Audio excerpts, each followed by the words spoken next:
let's start talking about this Vikings-Bears game. I'm so excited. Apparently. You're probably not as excited as we are. I'm excited with some of the things I saw from the Bears. All right, that's fair. So, yeah, absolutely, yeah. I saw a really funny tweet today that said, or it was like a meme, and the guy was saying something like, yeah, Caleb Williams, he looks like Patrick Mahomes at least like 10 or 15 plays a game.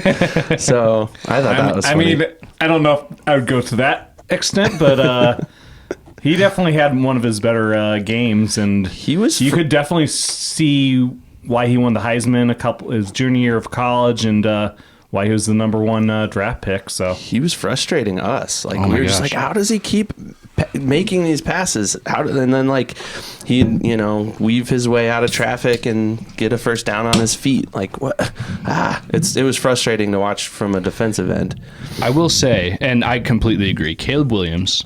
We're diehard Vikings fans, obviously, but it's plain to see when a player is good. Obviously, we've said for years Aaron Rodgers is one of the best quarterbacks in football, and we hate him because he was a Packer. Caleb Williams played incredible. He had probably 5 or 6 passes throughout the game that you'd see a Viking out of nowhere just diving, and it looked like maybe there was a hole in the Vikings' hand, because how else was that pass completed? About 5 or 6 times. It's like he thread the needle. To thread the needle, to have the guts to throw a ball like that, and usually it was on the run. Usually he was being chased down by Harrison Smith or Jonathan Grenard or somebody.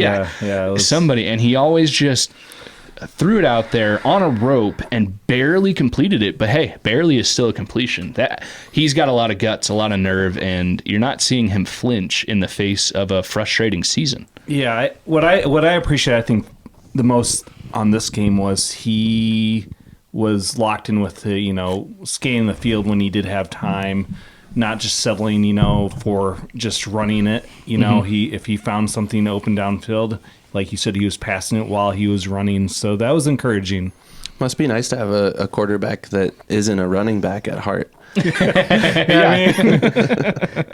Right now, he's definitely shown more in his first year than Justin Fields did in his first year. And granted, it's a whole different team, but still, if you're Bears fans, if you're hanging on to something, I guess that's one thing to hang on to. Where he's shown enough, I think, this season to give glimmers of hope. So absolutely.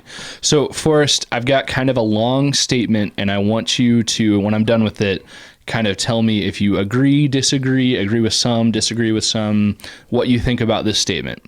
I don't like it. So I think prior to the Vikings-Bears game, the general consensus was Matt, not Brian, Matt Eberflus. It's a callback to last week. That was my bad. Eberflus was probably on the way out, and if it were a different team than the Bears, who typically don't fire coaches mid-season, something you told me weeks ago, if it were a different team, he may have already been fired. So was that kind of the general consensus, is that Matt Eberflus is coaching for his life and he's probably losing his job prior to the Vikings game? I would definitely say that. I mean, and not to jump your question, but even during this Bears-Vikings game, there's so much coaching mismanagement, I would say. Mm-hmm. You just kind of scratch your head of how this guy still has a job. So well, and to kind of jump in too, the second part of that was maybe this Vikings-Bears game for the Bears maybe showed that there might be something. Eberflus isn't totally cooked yet. Yeah. Is he still a surefire shoo-in to be fired come Black Monday in January, or do you think he's coaching another year? No, I don't think so. Okay. He's a defensive-minded coach, and I mean, while the Bears play decent defense, I think they make enough mistakes even on the defensive side of the ball. But no, he doesn't have good in-game decision making. So okay, all right. See, I think Bears fans in general, if the organization decides to let him roll another year, you're going to see riots. I can understand that, but I would have thought he might have been doing some work to maybe soften some people's hearts towards that. And that's not just like a Vikings fan thinking, oh, Eberflus is terrible, I hope they keep him for another year. No, I really honestly, if you want well. my honest feedback, I mean, you look at the last 2 games where the Bears have shown life. They have really the new OC, the old quarterback coach, with him taking over after Waldron, and I forget what his name is right off the top of my head, but you've seen life in the offense, and I think they're responding to it. Caleb Williams seems to be responding to it, even though it's come up with 2 losses. But the Bears have been in it both games. So, absolutely. They've been one play away. And don't get me wrong, I'm not recommending that he be promoted to head coach by any means. But it goes back to the idea that maybe we just need another change with the head coach position, because offense seems to be clicking a little bit more. So. Did you guys watch that video, that reel that I sent you earlier today? Was it the one that I sent you a few weeks ago about how the Bears will have a coach and a GM, and then they'll come in and it's the old quarterback, so they draft a new guy, and then a couple years and the coach and GM are gone, and then they're still with it's an ugly cycle. It's the cycle that the Bears have kind of going on, and we're not really experiencing that in Minnesota because we cleaned house 3 years ago now, and it seems like in Minneapolis that Kwesi Adolfo-Mensah and Kevin O'Connell have a really good working relationship, and they're bringing in good players. The 2022 draft is still kind of out there as like one that could be gone back to and redone. Really, all of the draft picks you could meticulously look at and say good or bad. There's one draft pick that actually had a really good game. Yeah, that's true. Drafted in 23, Jordan Addison had 162 yards, his best game as a Viking, and a touchdown. Meanwhile, Justin Jefferson is being bracketed by 3 Bears the whole time. When you said Addison's stats out loud, I looked into Forrest's eyes and I just saw all the life just drain out of his eyes right there. Is there a single tear coming out? I'm sorry, I shouldn't. Well, I think coming back to the Bears, though, like as a Bears fan, you're saying you want the coach to be fired. You want Eberflus gone, and you want this cycle to continue, or no? I don't want the cycle to continue, but obviously not. You cannot. I just don't know how you can be like, as a Bears ownership, be like, this is we're making headway now after. It seems like last year, we ended up 7-8 or whatever, 9, whatever. I think the Vikings and Bears did they not 7-9, with the same whatever. record? They tied. I mean, granted, we've lost a couple close ones we should have won, but I just don't see how this is moving forward in the right direction. So that's fair, and who knows? Maybe getting rid of Eberflus is the cycle-breaking move that gets this franchise out of the dumps. Yeah, Maybe. you never know. It's a roll of the dice, but I just think you gotta roll the dice. I don't think what we have currently is the answer. So you think John Gruden makes his way to Chicago? Oh God, I think John Gruden, like Brian Flores, are probably both pretty hard pressed to get head coaching opportunities in the NFL due to their litigation with the league specifically. So, I mean, Gruden's obviously been a good coach, but we've seen older coaches like him.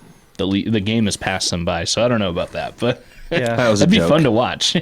Well, I don't think because I think Ben Johnson from Detroit, their offensive coordinator, he's going to be somewhere. Yeah, I think he's tabbed I as would love to one. have Ben Johnson. I just don't know if they would allow him to go to a rival. Yeah, that's what I was just about to say. So. I don't see that happening. Same with Brian Flores. I wouldn't see the Vikings being that willing to allow him to go. Well, something about that too. If they're still even under contract, if they're not under contract with their team, then all bets are absolutely. off. But an NFL team cannot block one of their coordinators from interviewing for a head coaching position or a higher position than they're currently in with their team, because the league won't allow them to block that if it's for a higher position. And I think that's the right regardless rule of in division or whatever. You should not hinder someone to have a different opportunity, a better opportunity. So I think the most they could do is like the Lions would be given the first right to give Ben Johnson like a assistant head coach role if he doesn't already have that, or like a co-head coach, something crazy like that. Like that's the only way they'd be able to keep him without Ben Johnson or whoever it is saying, because they could always say like, I'm good. I don't want to interview for anything. They don't have to, which I think Ben Johnson did last offseason, the Lions offensive coordinator. Yep. He either didn't interview anywhere or he did a couple of places and ultimately was like, yeah, I'm good. I want to stick it here. Yeah, but you do bring up a good point. I mean, Brian Flores is making a name for himself this year with turn around that defense of yours. It'll be interesting to see if he gets some opportunity. I think with Flores specifically, I think doors would be open, but I don't think any team would allow themselves to hire him as the head coach if he's still suing the league currently. Yeah, if that's still going on, it'd be tough to hire him. Until that finishes, and if Flores wins that, maybe he gets blackballed like Kaepernick did. And that's a whole... I shouldn't have even said that name. Don't open up that can of worms. But I think Flores, and as a Vikings fan, I'm kind of okay with it. But I think Flores, he may ultimately... It might be a long time before he gets another shot at a head coaching job. Or it might just happen, and I might be an idiot, and he might get it here in the next few months. But anyways. Well, speaking of the defense, something we've been doing this season is we've been going through roses and thorns, some good things and some bad things from the game. So we've got some roses and thorns here. Feel free to add anything that you see from the Bears side. But let's go backwards this time. Let's start with the thorns. Ooh, okay. We'll kind of do bad news first, then good news. Sound good? That's fine with me. So I'll start with the first thorn, and we were just talking about him, Brian Flores. The defense looked really good for most of the game. Good enough for most of the game, but man, they crumbled in that final little bit there, and you allow the Bears to come all the way back and have this like massive comeback. And I know he's not the special teams coordinator, so the faux pas on the but still, onside kick isn't necessarily his fault. But man, the Vikings should have never been in that situation to begin with. They had a 99.9% chance to win the game with 50-some seconds on the clock. And that's, again, not necessarily the defense, but it was the defense that gave up all of those points to put them in those positions. There were those big, huge shots that Caleb Williams took down the field, finding his guys, and those first downs that he was able to get on his legs, too. He was wheeling and dealing, and the defense just could not figure out how to stop him. Absolutely. And first and foremost, credit to the Bears for taking the opportunities that were presented to them. I mean, they still had to convert that onside kick. They still had to make that big pass play. First onside kick conversion in this new kicking rule of the NFL. And of course, it happens against the Vikings. Who knew that the Bears would be the first to do this? So. But yeah, even after that, they still had to throw a 20-plus yard play to DJ Moore, right? And then allow, and this is special teams, but allow that kick to go through, which... I mean, good kickers are going to make kicks. He had already had one blocked. You're not statistically probably going to get the next one blocked unless it's, the end of the game and then the first one of the next game. But that's I don't think that's on the kicker. That's on the line to get their blocks, you know. So. But yeah, first and foremost, credit to the Bears for actually taking those opportunities. But I mean, to only allow 16 points for 59 and a half minutes plus, and then to crumble. I mean, it was a la the UNI Panthers against, was it Texas Tech in the NCAA tournament, however many years ago? You switched to basketball. I was thinking football, and I'm like, what? No, that was bad. That's a reference for like 8 people out there. 12 points in like 30 seconds. So I would say, I know it's a thorn for this game. Are you worried that this trend continues for your defense, or you think they just had a one-off? On a consistent basis, no. I think the defense is still pretty solid. But, I mean, we saw it last year in the Bengals game for the Vikings. After, mid-Bengals game and for the rest of the season, really, the Brian Flores defense kind of crumbled and disappeared. And there goes the Vikings 2023 playoff hopes, plus all everything else, the quarterback and everything else. But I don't see that necessarily happening as a given right now, but it definitely could. I just think it's mostly a credit to the Bears' offense was on the field most of the game. I forget the statistics, but the first half... we were on it a good chunk of the time of possession. The first half, they had over 20 minutes, 20 and a half minutes of ball time. It turned out to be pretty even at the end of the game, but the Bears still had a minute more. Okay.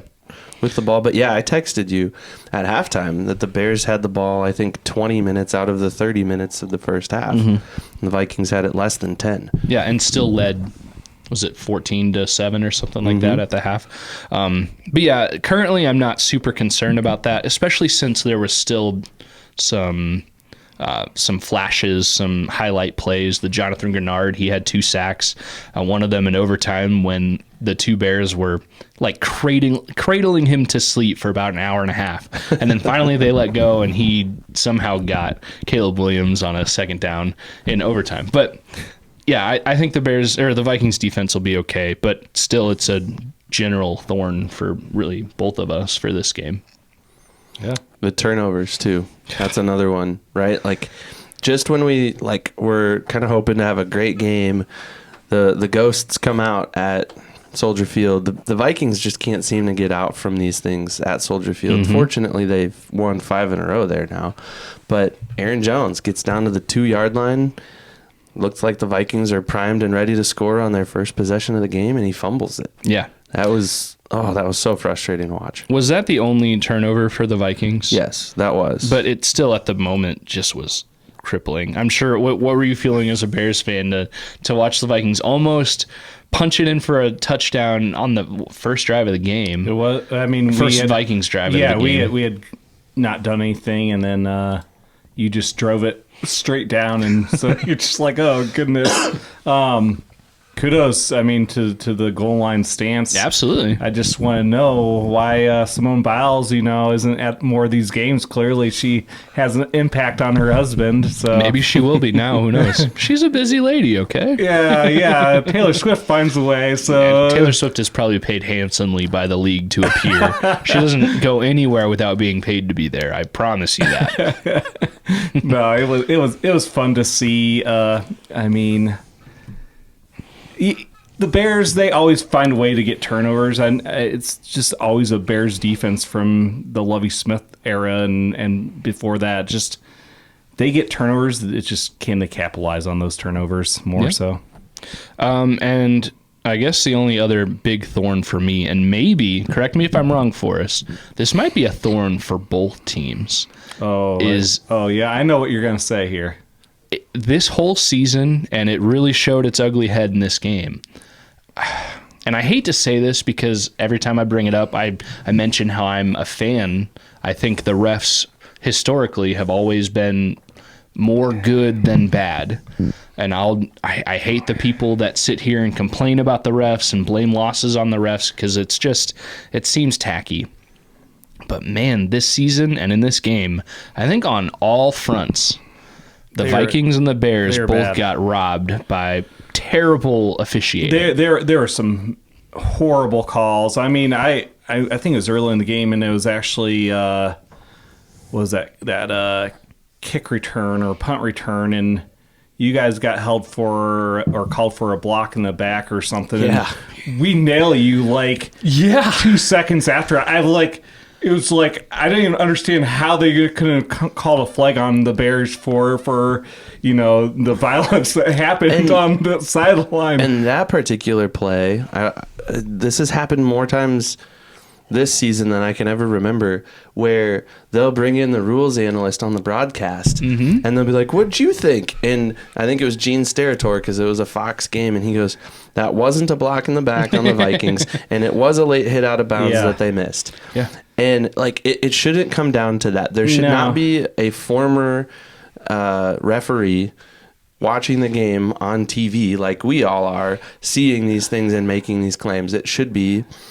Yeah, it's unfortunate. And like you said, I don't disagree with I know there's more, but the two that you just blatantly called out on this podcast. Mm-hmm. I mean, the ones on the Bears side that I can think of, there was a late hit I felt from Van Ginkel on Caleb Williams. I thought didn't draw a flag. But the one that really irked me was the pass interference that didn't get called when Moore throws it, to Dunze, and they clearly couldn't come back to the ball because your guy is just like a wall to him. It just blew my mind that wasn't called defensive pass interference. Maybe you guys disagree, but I think that one was just for me as turnaround in the game, because clearly, that was in the end zone and just, but like I said, you can't claim a loss or a win on one play. So that's the thing. Usually for our whole lives, you're watching games and there might be one play where it's like, that was holding and they didn't call it. And like, maybe you think like, okay, a holding in the third quarter. Sure. That's not going to, it doesn't come down to one play, but this year specifically, it feels like the refs. It's so bad. And then not to get off, but it kind of goes hand in hand with the refs is this instant replay and stuff like that where, I actually agree that I thought Keenan Allen's foot was out of bounds. Was there definitive proof though? Tough to call. The call on field was a complete catch. So that's a hard one to overturn. They did it. So that's 50-50.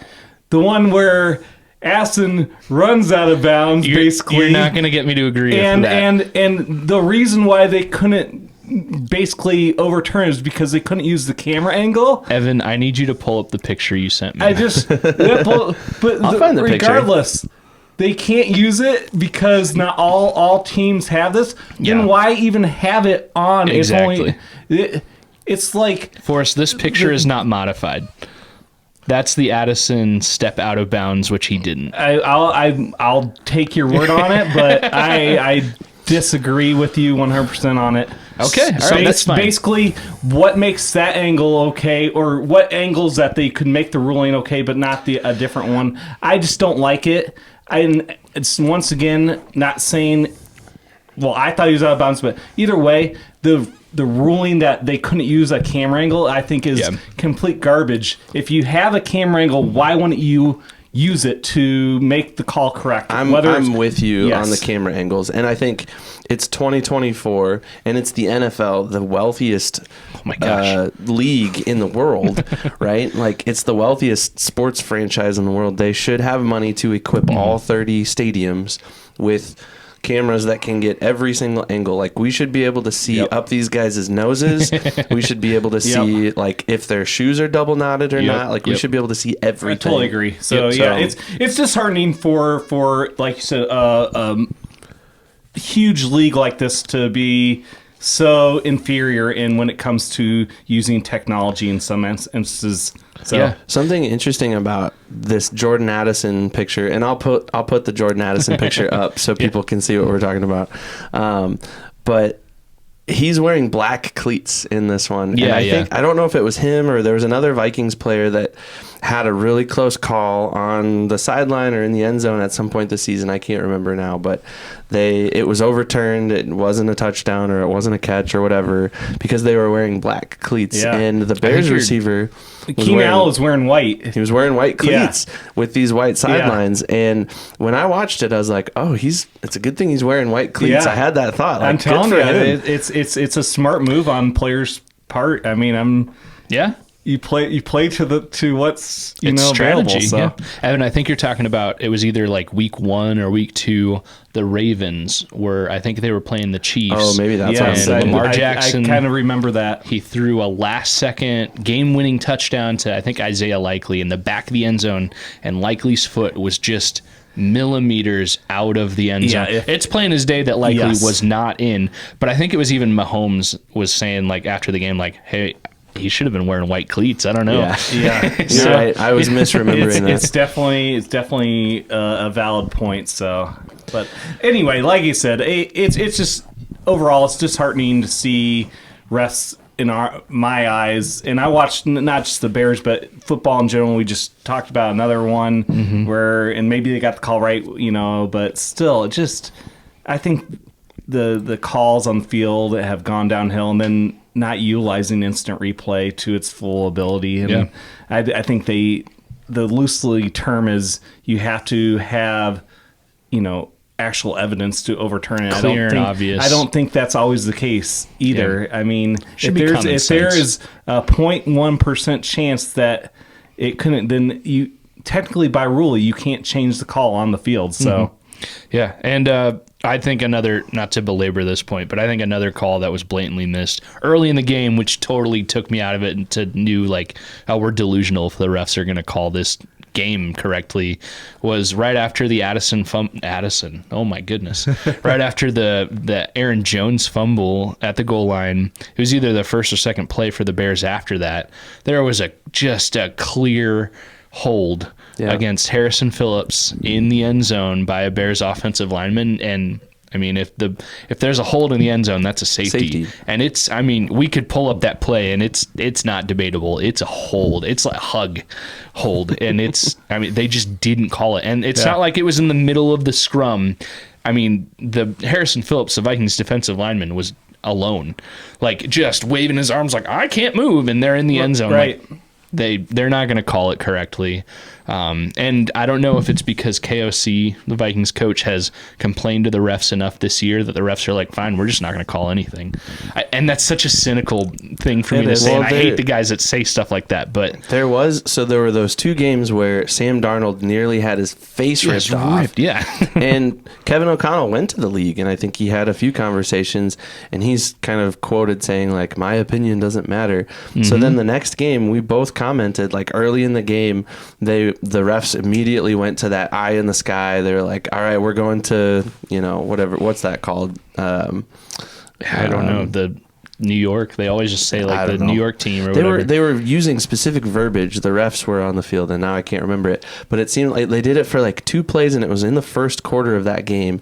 And it seemed like it was just this like, all right, there you go, buddy. we give you a call. we helped you out there. All right, now back to your regularly scheduled program. I think those were like, they called it, second in inches, but really on the field they looked at it and it was like, okay, it's a first down. You got to love the sympathy calls. Yeah. Like, here's a makeup call for you. It just anyway. Yeah.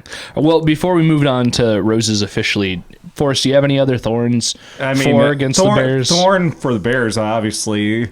The line for their kicking game, obviously.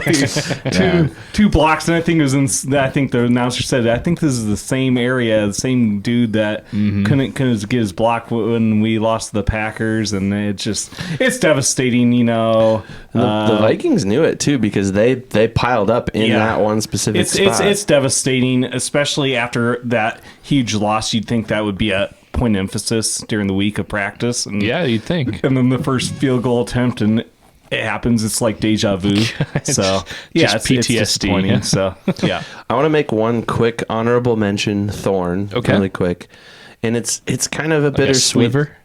Yeah. Sorry, that was pretty bad. We can cut that. Well, we don't cut anything. That's true. That's true. Anyways, it's bittersweet because it's not good because you don't like to see this guy struggle, but it's also good because other people benefited from his not getting the ball a whole lot, and that's Justin Jefferson. Oh yeah, 2 catches. What was it? 27 yards, something like that, and one of them was in overtime. Yeah. So 2 catches on 5 targets for 27 yards. That has to be one of Justin Jefferson's worst stat lines of his career.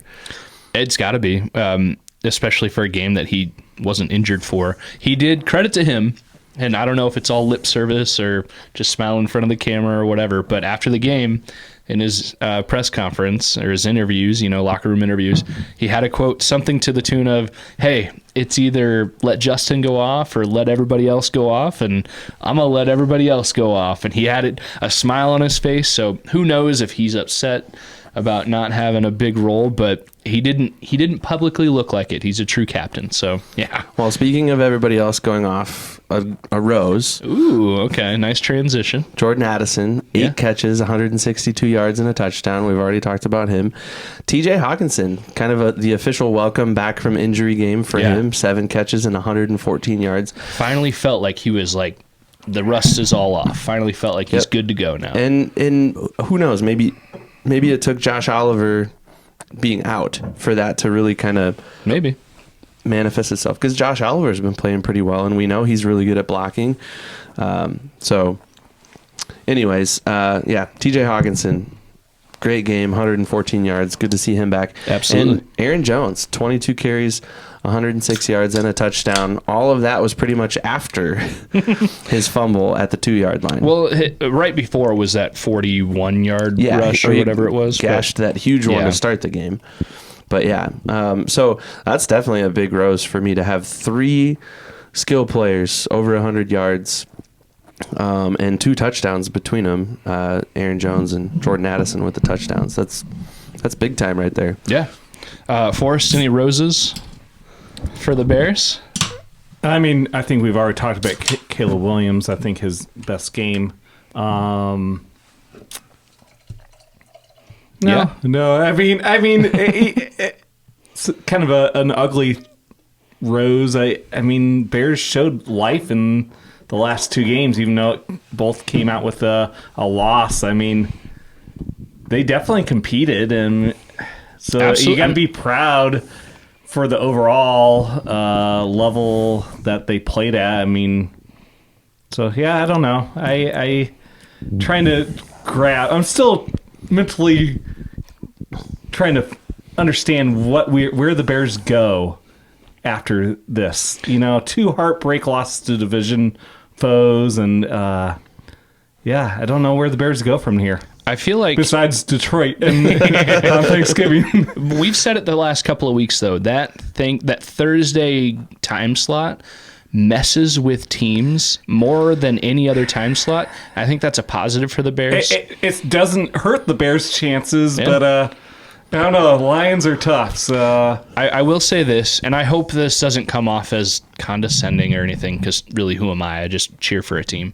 But I think Bears, the team and their fans, should have some positive feelings towards the idea that they have been within a play of beating, not just like staying in the game, but beating division rivals in back-to-back weeks after making probably a season or, I don't know, reputation-saving move by switching offensive coordinators. I think the Bears overall are looking up. And again, I know who cares what a Vikings fan's opinions are. Like I said, I hope this doesn't come off as condescending. But that was not a particularly fun game to watch as a Vikings fan. I can only imagine. I think you texted me after the game. Well, you gave me grace and texted me, I think, a few hours after the game. Sure. After at least the heat of the moment. But I think you said something that literally gave you a heart attack. I think I said it out loud right when we forced overtime. Said the Bears will still find a way to lose, and I didn't mean. I don't believe in jinxing it at all. Just being a Bears fan, you just come to understand that was going to most likely be the story. So sure. I think back to all our conversations over the last little bit is maybe it's better for the Bears to not get the win. I don't know if that would give inclination to keep Eberflus, for another season or not. I don't know. Looking at the Bears' schedule, the rest of the season, they face a gauntlet. Yeah. Oh, yeah. We're backloaded in the division. We didn't play anyone before the Packers last week. It's kind of the opposite of the Vikings and schedule. Then we add on Seattle, isn't it? So Seattle and San Francisco. And you got to think San Francisco is hungry right now because they're under 500, I think. Are they 5-6 now? I think so, That West is and the West is crazy. Still wide open. Yeah. I think any of the 4 teams have a legitimate shot to win. Who's it? The Rams, Niners, Seattle, and Cardinals. Yeah. I think they're all within a game or two of each other. Yeah, I agree with that. So yeah, it'll be a wild time to watch that division. See what comes out of it. I think the Bears have a win or two in here still. Hopefully it's not against the Vikings on Monday night, December 16th. But I think they've got a few wins in here still. I think they've got a chance to kind of go out and prove what they can do with this new OC. And know what would be amazing? What's that? If the Bears beat the Lions this week. I'm not predicting it, but I'm sitting right next to the biggest Bears fans this coming week. Oh yeah, we're rooting for the Bears. Yep, 100%. We are big Bears fans. Like I said, I think there's a halfway okay chance the Vikings and the Lions enter the Week 18 game with the same record. It's quite possible. So if the Bears could really do their due diligence, I just said a bunch of nice things about the Bears. If they could reciprocate and beat the Lions, who looked beatable against the Colts of all people this past week. Yeah. I'm not predicting it. If I still had to say, like, who do I think would win, the Lions or the Bears, I think I'd still give it to the Lions. They've earned that right. I think the Lions, like you said, earned the right to be the favorite in any game. They might even be like 10-point favorites, but still, that's a conversation for another time. I get you. Evan, I interrupted you. I was just going to say, we're big Bears fans as long as they're playing anybody but the Vikings for the rest of the season. Yeah, except for the Vikings. Right now, the Lions are 10.5, 11-point favorites over the Bears. Oh, yeah. That's a chunk. That's a big chunk to be ahead. Compared to the Vikings right now, I think are 3 or 3.5 point favorites over the Cardinals. Yeah, it's a slim margin for that game, but the Cardinals have been kind of hot and cold this year too. They haven't been great, but they haven't been bad. So we're not quite there yet. We'll talk that game here in a minute, but yeah. Some other roses from this game. So we're still in roses. Evan, your first rose was the big three: Jordan Addison, T.J. Hockenson, Aaron Jones. I think my rose is the fourth one, and maybe he should be the first one, is Sam Darnold. Ever since he looked awful in that Jaguars game, 3 weeks ago? Just 3 picks. Yeah, he looked like the worst version of Josh Dobbs looked at his downfall last year for the Vikings. He looked horrible. And I think, I'm not saying any secret, I think Sam Darnold would say, yeah, that might have been his worst game, like definitely as a Viking and maybe of his career, and that's saying something. Although I think he's had a couple of that might games. Be a stretch. He had some pretty lousy games in previous teams. So. But since then, or at least the last 2 weeks, he has looked amazing. I think his best game of his career statistically came against, who was it? The Titans last week. No, that's not right. Maybe it is. Yeah, Titans last week and the Jags before that. And then he was stone cold against the Bears. He started off real cold. I think he was like 2 for 7 to start the game off. But the longer he played, the warmer he got, the better he looked. Sam Darnold looked beginning of the season form, and I'm saying he looked MVP like the beginning of the season for the Vikings this year, especially in overtime when the Vikings, and I knocked the defense earlier, I said they were a thorn, but the Vikings defense in overtime, I think, wasn't it a 3-and-out on the Bears' first only drive? Because that second down was when that hold you're saying, and he took like a 15-yard loss. It was. That was on that Grenard sack. Yeah, it was tough. I mean, so yeah, I said the defense kind of crumbled, and they were a thorn for me. They allowed 27 points, but in overtime, the defense tightened up. They figured it out, if not for anything but 3 plays, and that's all they needed to. And then after that, man, Darnold, I think he was 6 for 6 for 90 yards, a couple of stone cold passes to T.J. Hockenson. He deserves the game ball, not just a game ball, the game ball. He was the quarterback who won the game for the Vikings against the Bears, especially in a game when maybe Caleb Williams might have looked better than him statistically or just on the field. I mean, if you just look at stats, I mean, obviously Caleb Williams definitely outplayed Sam Darnold, but I think so. But like you said, Darnold came out in OT and I mean, you might chalk it up as rookie versus, a guy that's been there a little bit. And they're also not on the field at the same time. Right. They're not playing the same play. But they were actually surprisingly similar statistically. Sam Darnold threw about 13 times less than Caleb Williams. Sam Darnold averaged more per throw, 9.7 to Caleb Williams, 7.2. They both threw 2 touchdowns. They both took 3 sacks for about the same amount. Darnold was just a little bit higher in QBR and his overall rating, 82.6 QBR and a 116 rating to Caleb Williams, 77 for QBR and a 103. So they're very even keeled in terms of stats. I mean, there's not a whole lot that separates them. I think the Bears just relied on the pass a little bit more because their run game was terrible. They ran for 78 yards as a team, and Aaron Jones had 106 yards by himself. Well, and the running, specifically quarterback-wise, that was the separating factor. Caleb Williams, he had 6 carries for 33 yards, but a lot of those carries were first downs and extending the plays and how did he get out of that type of play. That's where I think Caleb Williams gets the scale to tip his way, is his extra version of athletic ability and opportunity too. But yeah, Sam Darnold, he's my biggest rose of the game. But then you got to give a shout out to the defense, and I know they were kind of a thorn, but only at a particular section of the game. But the run defense, I don't even think this is on our notes, but the run defense holding the Bears to 78 yards total on the ground, and most of those came from Caleb Williams, in those scrambling situations when you don't know what's going to happen and you don't know if he's going to try to throw it last minute or not. And so you kind of have to, sit back and wait and see if he's going to toss it or not.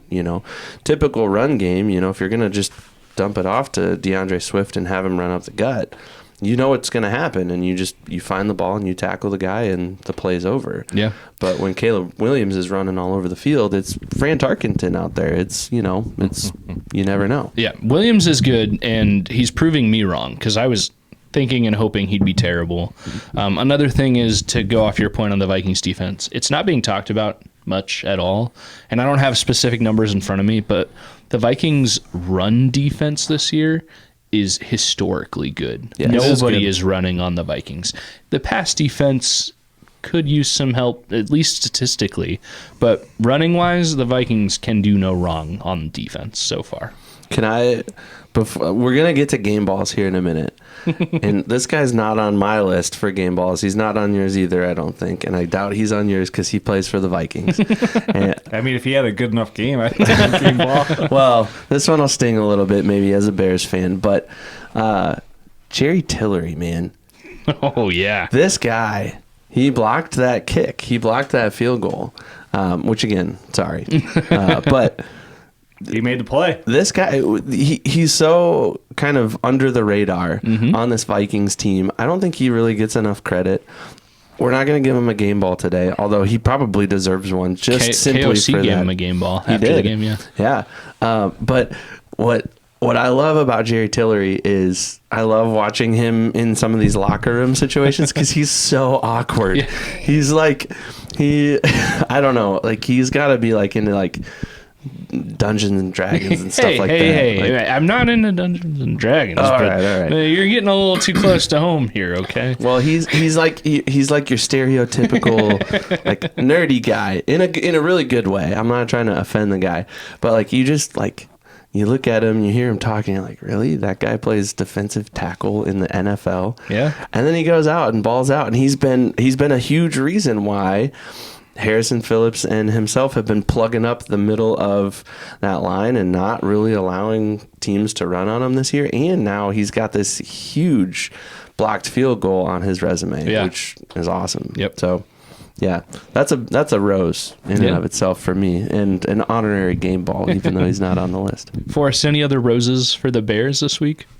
No, I don't think there's roses. Like I said, I think we listed them where you at least had hope as a Bears fan, even though losses continue. So, well, I think take it in stride. The game ended, right? That's a rose. Yeah.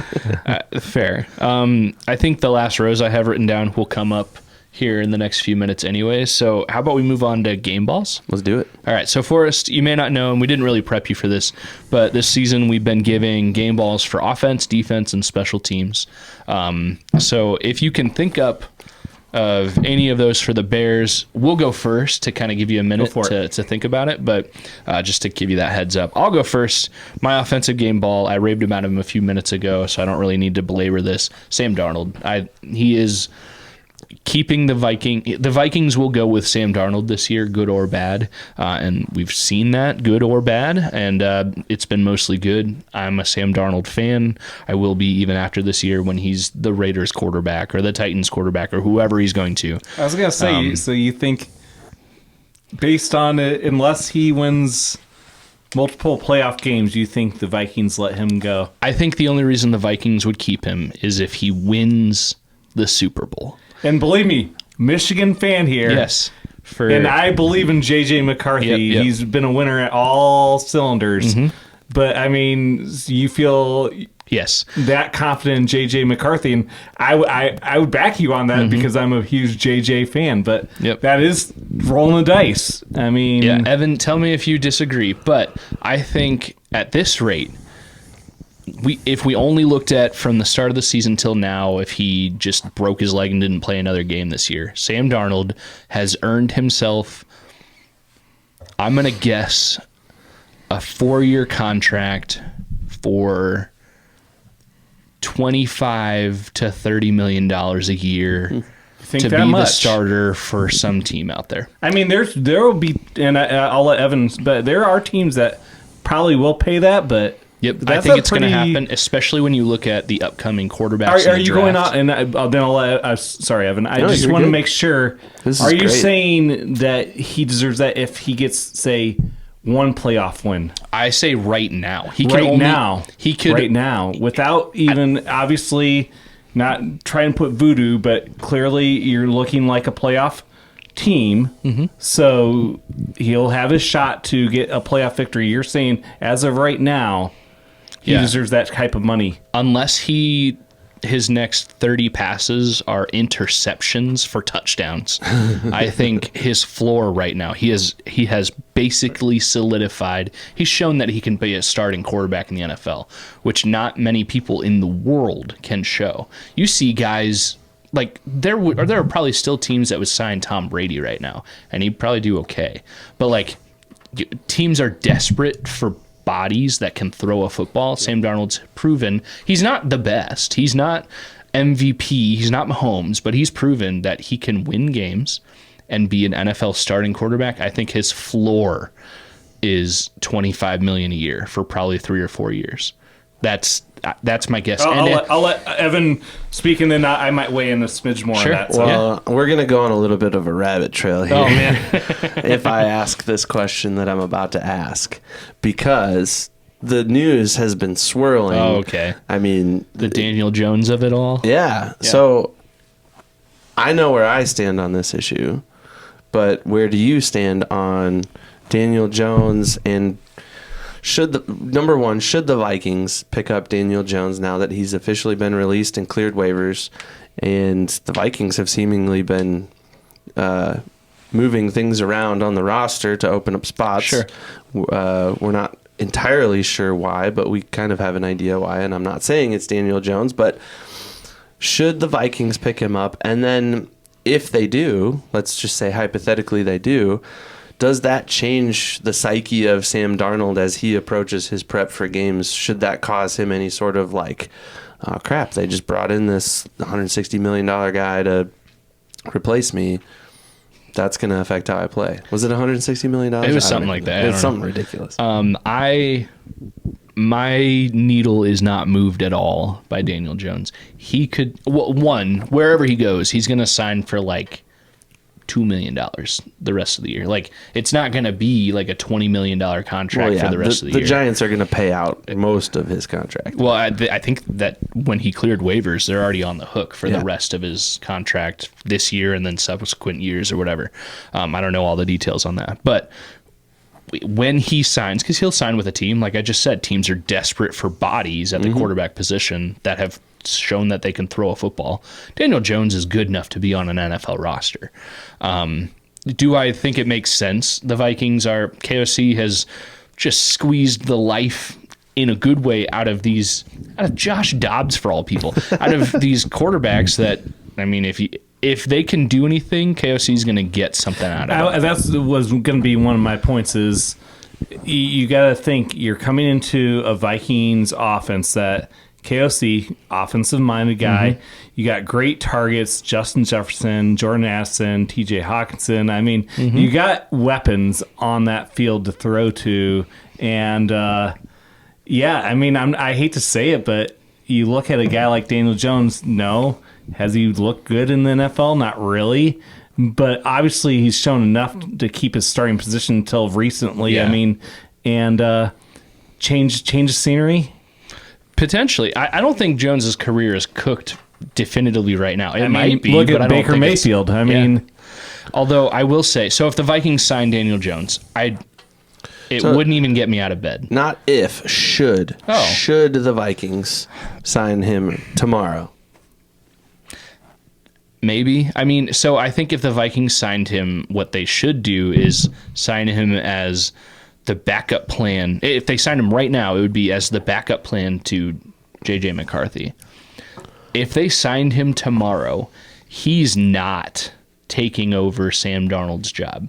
Sam Darnold could throw his next 30 passes as interceptions. Daniel Jones, barring multiple injuries, is not going to play quarterback for the Vikings on the field this year. Multiple injuries or like a 50-point lead. It's still going to be Sam Darnold, Nick Mullins, and then Brett Ripien is the only one that should be concerned if the Vikings sign Daniel Jones. The only reason they should sign him, if they should, I'm not advocating for this, is get him for this year and give him a 2-year contract. Because, like I said, Sam Darnold, he's out. He's going to bigger and better contract deals, and he's earned it. Maybe Daniel Jones is okay, I can follow in the footsteps of Sam Darnold. I can resurrect my career, do the Baker Mayfield thing, and sit. Because even if he's the backup quarterback in Kevin O'Connell's offense, he's still going to benefit from that. And for that reason, the 49ers would be good for Daniel Jones too. If he signs with the Vikings, cool. I honestly, it's not going to make me think anything about Sam Darnold this year. It would only be for backup next year, hopefully. I mean, if anything. See, I tend to disagree just a little bit. Okay. Number one, I don't think they should.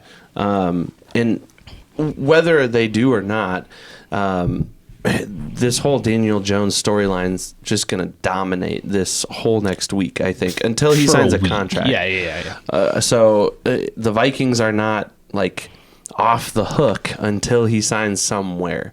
And they're going to be on the hook until he does. I just said the same thing twice. That was redundant. But anyways, on the other side of that, I think if the Vikings end up signing Daniel Jones for maybe more of a long-term plan, like you've said, which sounds ideal. It sounds great. It sounds really good, and I like it on paper. I'm not opposed to that at all. But my worry is if the Vikings pull the trigger on something like that, then all of a sudden you've got Sam Darnold who's now in his head. He's starting to wonder okay, what is my future with this franchise? And I know these guys are thinking more than just the next game and whatever. You got to know Sam Darnold's thinking, all right, what happens after this season? Where do I go? Vegas needs a quarterback. I could probably go there. The Giants need a quarterback. The Jets need a quarterback. No, he's not going to the Jets. They won't bring him back just for pride. I know. But I mean, Aaron Rodgers is probably on his way out. Regardless, I think if it were me, if I were in Sam Darnold's shoes and I'd done what Sam Darnold has done, granted I'm not, and I'm sitting here drinking beer, talking on a podcast, in no football shape whatsoever. Haven't been since the 8th grade when I quit playing football. But that would get in my head a little bit. If this guy was brought in and he's worth more than I am, he's got more starting experience maybe than I do. I don't know. That's debatable. Yeah. Anyways, it would get in my head. I would be annoyed, even if he was the third string practice squad guy and whatever. I could see that, but I think at this moment, so you're a cross country coach for high school, right? Yep. I think at the moment, the Vikings signing Daniel Jones would be akin to your school putting last year's senior all-star as an assistant on your cross country team. Okay. I don't think it should be concerning for Sam Darnold at all right now. Now, if he did come out and we're throwing 30 interceptions and then Nick Mullins came out, because they would have to make a switch at some point if he threw 30 straight interceptions, and then Nick Mullins came out and threw 30 straight interceptions, then maybe Daniel Jones would play for the Vikings. But I think any signing of Daniel Jones right now would be more future-focused for after Sam Darnold was gone. So you think without a shadow of a doubt, no matter what happens, even if the Vikings sign Daniel Jones, there's no way, realistically speaking, because none of these quarterbacks are going to throw 30 straight interceptions. Yeah. All I'm saying is, not that I'm wishing this, but if he turns and starts throwing, say, 5 interceptions next week, my mentality... I'm rewinding this reel right now. Hey, my mentality is you never let a guy throw 4. So if he throws 3, pull him out. And the Vikings already proved they're not going to do that this year. So anyways. So Yeah. I mean, we'll have to come back to this. Yeah, absolutely. I'm okay with defending this thought process. We definitely are on different sides that's of the okay. conversation. That's what makes us good. I don't think it's a wise move for the Vikings. I'm not advocating for it. I know you're not. I'm just saying, like, it seems like the pressure is there, the societal pressure, the social media pressure, the like. This would be a big splashy move. Pressure is there, right? Like, and we've felt that as Vikings fans. Mm-hmm. We felt it with Kirk Cousins before he came to Minnesota, and then they signed him, and then we paid him all this money, and then we didn't pay him anything. Well, yeah, they paid him all this money. No, you've attended some Vikings games. That is true. Okay. So he's probably gotten like 30 of my dollars. He got a loaf of bread on us. You're welcome, Kirk Cousins. Right, but like the Vikings are not immune to these sorts of things, sure. Right? Like there are certain organizations, I think, in the NFL that are. They're just like, nope, we're not going to pay attention to what people are saying. We're not even going to give credence to any of these wild, crazy ideas. We're just going to like keep doing what we do because this is what we do. Mm-hmm. I think the Packers are one of those organizations that are just like draft and develop, draft and develop, draft and develop. They don't even really play ball in free agency. Yeah, they have a little bit more recently, but like the Vikings are not immune, and I wouldn't be surprised if the Vikings do something like this. And to me, it would be stupid. Yeah. I would be frustrated. I'd be like, why? Why upset the apple cart of this really good 9-2 season that nobody expected just to bring in the big flashy guy from New York to see what could happen either this year or next year? Yeah. Who knows? And I'm not frustrated because I think, one, I don't care if they bring him in, because if they do, I think he's not even on the 46-man roster each game at all this year.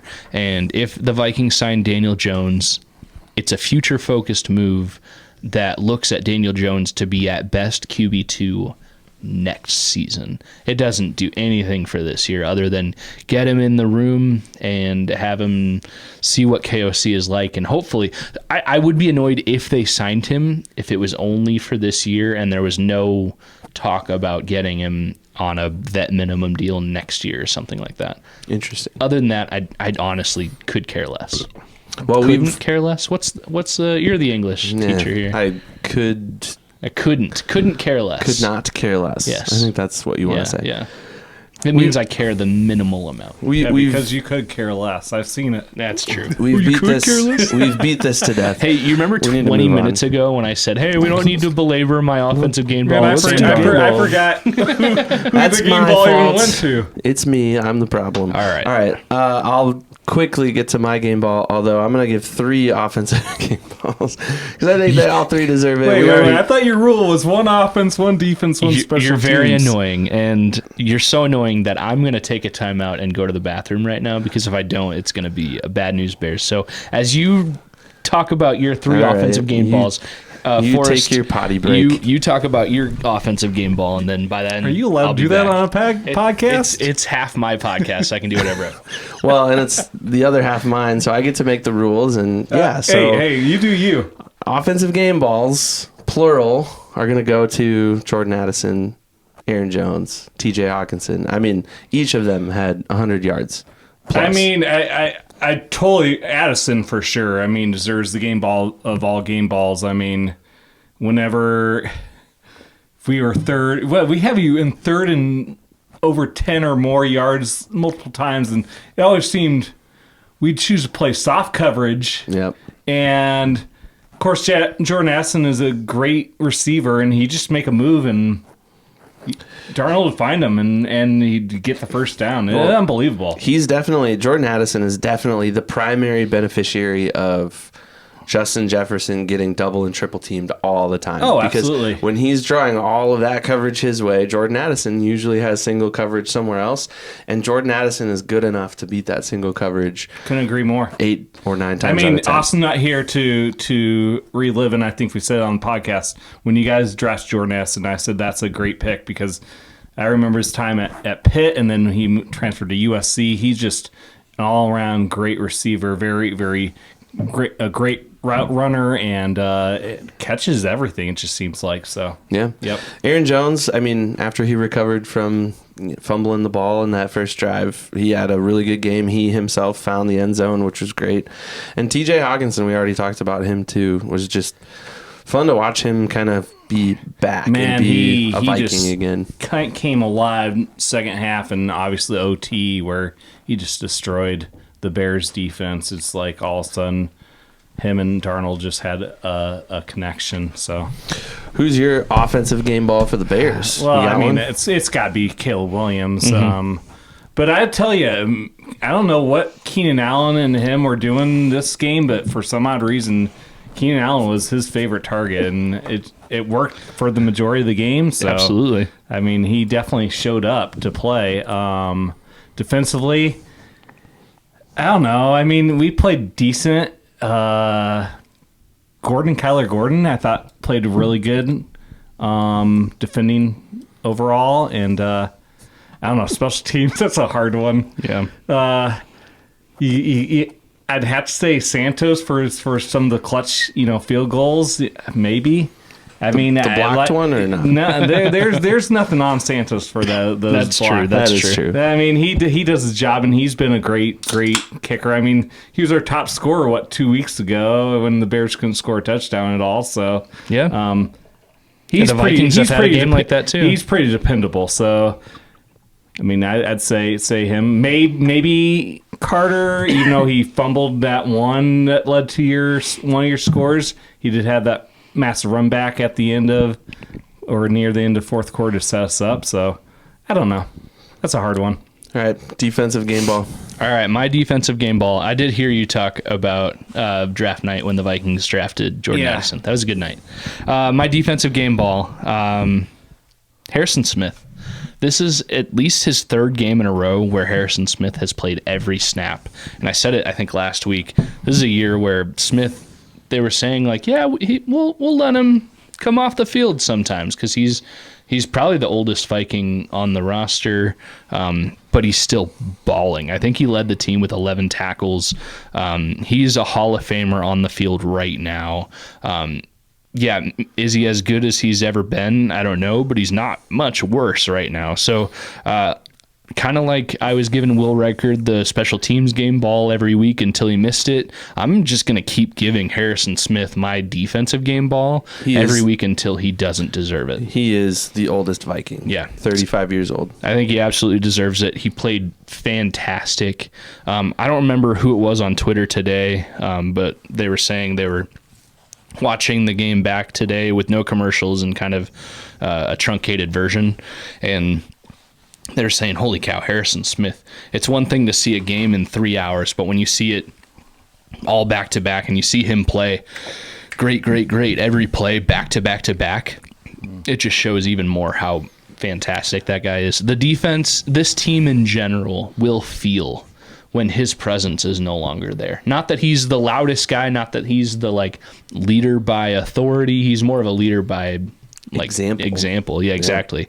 Yeah. I think hopefully this isn't his last year. I think he's already said it's going to be. I don't know. But he's still balling out at 35 years old. That's crazy. I just turned 34. So wow, he's a year older than us. You are so old, Evan. Yeah. We don't need to discuss Forrest Sage over there. It's not much older than 34. Are you feeling the death stare? I'm feeling it. I felt it a little bit all night. It's okay. I love you, man. Jonathan Grenard gets my defensive game ball. Okay. He had 2 big sacks. The biggest coming in overtime. It was awesome to see him just obvious holding situation. We've already talked about how egregious that was of a non-call, being held by 2 guys, not just one. It's comical. If you get the chance, go back and watch the Vikings-Bears overtime. It's like the second or third play in overtime.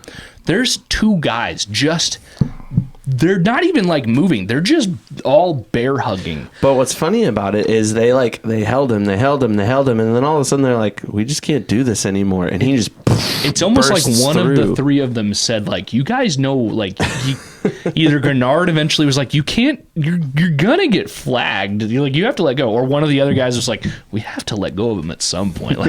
They just... It would have been better to get flagged. I mean, honestly, yeah, because it wouldn't have been a loss of down or anything. The sack was terrible. It would only been 10 yards instead of 12, 15 yards. Yeah, it was crazy. No loss of down. So I'm okay with it, how it ended up, but yeah, I agree. He's been awesome on defense. What about you, special teams? For me, it's Parker Romo. I mean, he was clutch. I don't think he missed a kick this week. I think he's only missed one as a Viking. He missed an extra point last week. Yeah. So still more perfect in terms of missed kicks than Will Reichard. Will Reichard. My goodness. Thank you for saving me right there.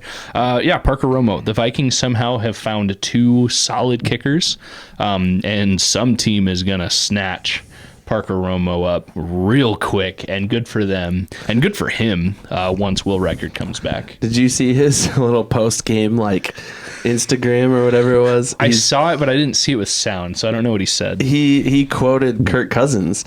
Oh, no. Step in your trap, keep your trap, or whatever Kirk Cousins was saying a few weeks ago, hyping up his players. John Parker Romo is let me back up. Kirk Cousins is the homeschool kid that comes from money. Okay. And John Parker Romo's the homeschool kid that doesn't. We've known versions of both of those. Yeah. So no offense to the homeschool kids out there. We love you. You're great. But yeah, it was funny. It was hilarious to watch John Parker Romo steal Kirk Cousins' little line there, and Kirk Cousins' line wasn't that good to begin with. I don't even know what line you're talking about, but I'll take your word for it. Well, I'll drop that in the description as well, because Kirk Cousins kind of made the rounds a few weeks ago. He was trying to hype up his offensive line, I think. Something about you set up a trap for us, we're gonna step in your trap and take over your trap, or something like that. And he made it into this rhythmic, almost rap type thing, and it was just that's the whitest thing I've ever seen, Kirk Cousins. That's weird. That reminds me, and this is a joke for 3 people, one of which will never watch this at all.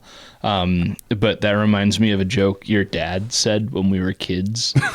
Something about a rut and a grave, and nobody understood it, but he still said it in front of a bunch of people. I don't know if you remember that.